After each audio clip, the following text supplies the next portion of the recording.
Asli benar-benar ngeri lihat keberanian pemuda Aceh ini. Bahar dan Rizik dibuat kejang-kejang olehnya. Ya, kalau salah terus-menerus itu namanya bukan lagi khilaf. Ya, khilaf itu 1, 2 atau 3 kali. Tapi kalau itu aja lebih banyak salahnya, itu bukan khilaf lagi. Itu udah hobi atau ngeyel atau ngeles. Ya, kayak si Bahar. Ini orang bukan keturunan Nabi, tapi yang dibawakan ajaran Nabi. Itulah orang yang mewarisi apa yang diwariskan oleh Nabi.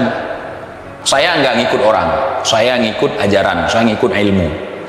Ngaku cucu Nabi, ajaran yang dibawa bukan ajaran Nabi, tapi ajaran-ajaran musuh Nabi. Ngapain? Kalau dia keturunan raja tapi goblok, hancur negara, saudara. Kita ini putra mahkota, tapi bego, goblok, setengah mati. Terus dipaksakan hanya karena darah, suruh kelola negara, hancur. Saya ini punya ilmu tentang berenang misalnya. Si Bahar nggak bisa berenang misalnya. Tiba-tiba ada orang tenggelam. Kalian minta tolong sama orang yang bisa berenang atau minta tolong sama orang yang punya nasab mulia tapi nggak bisa berenang? Si Bahar nih nganggar-nganggar nasab. Lagian pun saya nggak percaya dengan nasab yang dia koar-koar. Saya bawa ke hutan. Ya, saya punya ilmu. Misal nih ya, saya punya ilmu bagaimana bertahan hidup di dalam hutan. Karena saya punya pengalaman survival. Kemudian dibandingkan dengan dia bawa nasab ke hutan. Kira-kira nasab dia bisa nyelamatin dia kagak? Oh enggak, TJ, si Bahar itu cucu yang mulia. Setahu saya, menurut statement dari komplotan si Bahar, katanya anak cucu Nabi seperti mereka itu nggak akan dimakan binatang buas. Coba deh, coba. Kami butuh bukti. Coba masukkan si Bahar ke dalam kandang singa. Nggak usah yang di alam liar, yang di kebun binatang aja. Coba suruh masukkan. Dimakan nggak? Kalau berak masih berbekas, kencing masih berbekas, nggak usah sok suci. Kemana-mana bawa tahe. Walaupun saya bodoh, saya lebih mulia daripada 70 orang alim, 70 kiai. Itu udah ada disclaimernya. Makanya saya tunjukkan dulu ke dia siapa dia di mata kita, bukan siapa-siapa. Kita ingatin baik-baik. Oh, coba kalian ingatin baik-baik. Langsung nanti dibaca dalil.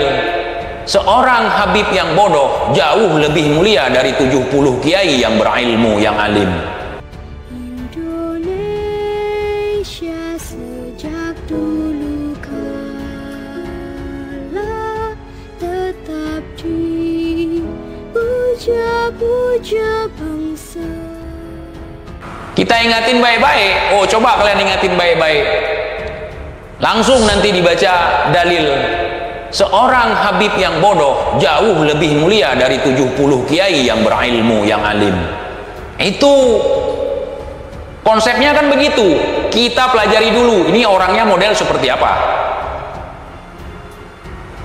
Jangankan saya yang awam, yang bodoh sebagai petani ini ngingatin mereka, langsung sudah diklaim, disclaimernya sudah ada. Apa disclaimernya?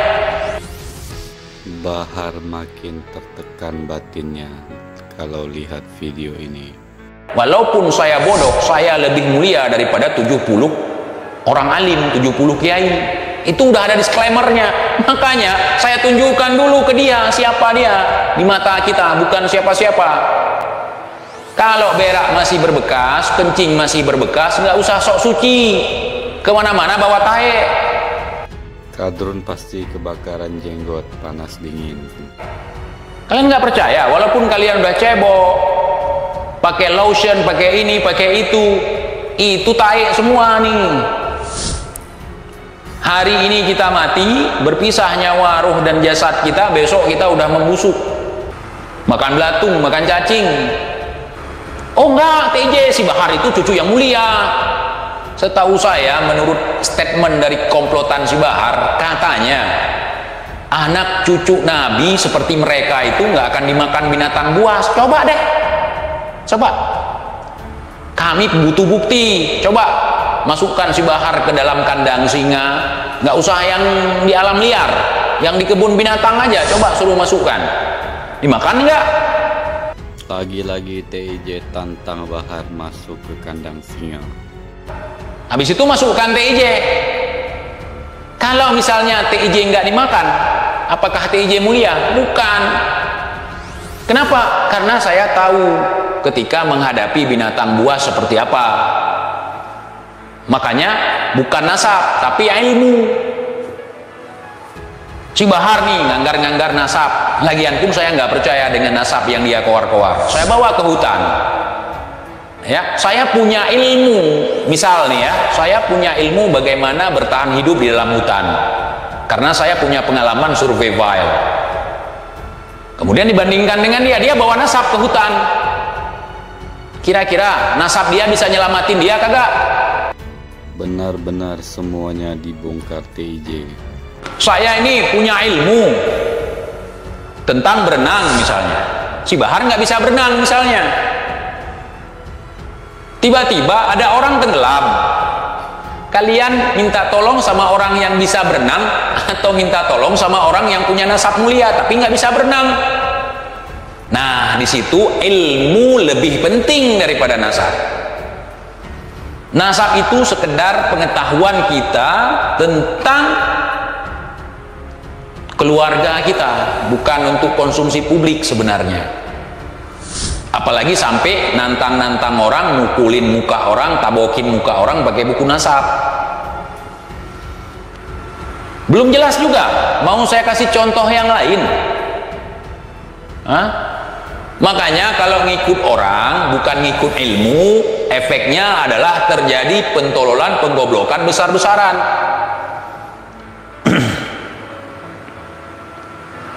Pasca bom Nagasaki dan Hiroshima di Jepang pada saat Perang Dunia Kedua, yang dicari bukan keturunan raja, yang dicari bukan jenderal, yang dicari bukan keturunan mulia, yang dicari orang-orang yang berilmu, yakni guru, supaya mereka bisa segera berbenah dari porak-poranda yang diakibatkan oleh bom atom.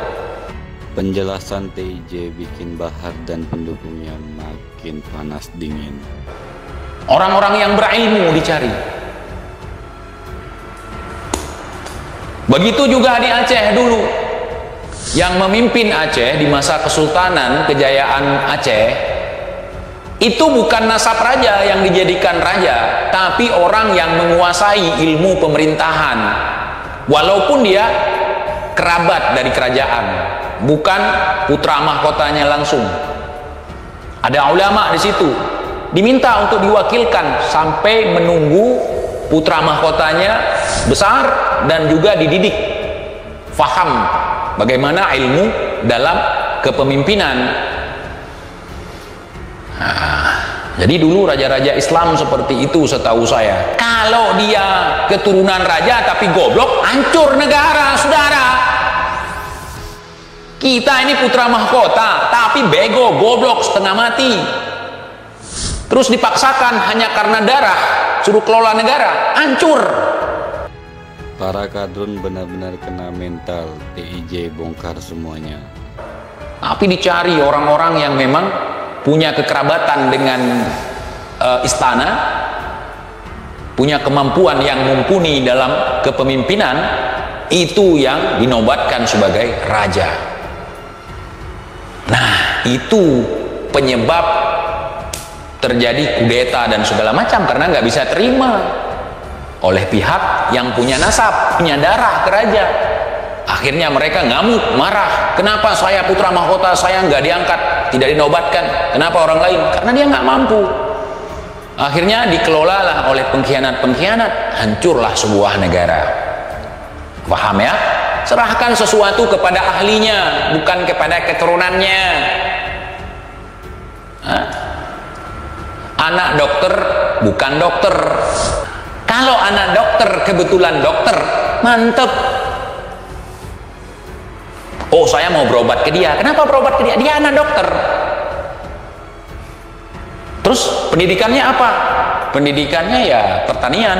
Ah, dicangkul. Mau dicangkul. Paham ya sejauh ini? Paham. Benar-benar menyakitkan bagi kadrun kata-kata TIJ ini. Saya nggak ngikut orang, saya ngikut ajaran, saya ngikut ilmu. Ngaku cucu Nabi, ajaran yang dibawa bukan ajaran Nabi, tapi ajaran-ajaran musuh Nabi. Ngapain? Ini orang bukan keturunan Nabi, tapi yang dibawakan ajaran Nabi. Itulah orang yang mewarisi apa yang diwariskan oleh Nabi. Bahar dan Rizik benar-benar harus nonton video ini. Oke, sahabatku semuanya, teman-temanku semuanya, mudah-mudahan apa yang saya sampaikan di sini bermanfaat untuk kita manusia, tapi tidak saya paksakan untuk manusia yang setengah hewan. Ya. Sekian, terima kasih banyak. Mudah-mudahan apa yang hari ini kita lakukan, yang kita yakini merupakan sebuah kebenaran, maka pertahankan, istiqomah dalam kebenaran.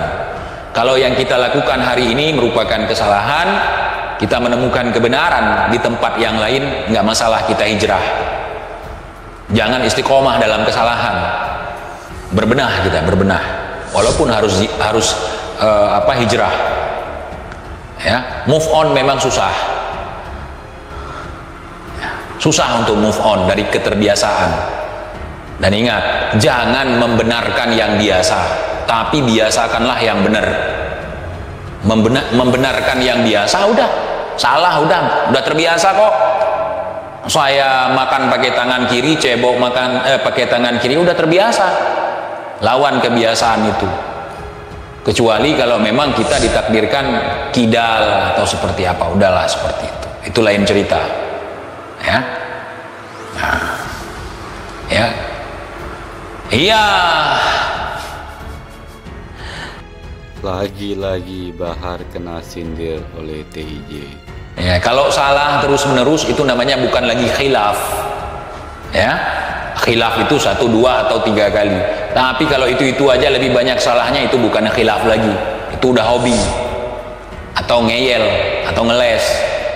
Ya, kayak si Bahar. Oke, saya izin pamit dulu. Jangan malu dengan leluhur kita, walaupun mereka orang jahat. Akui mereka jahat, tapi hari ini kita buktikan bahwa kita bisa mengharumkan nama mereka dengan kebaikan yang kita lakukan.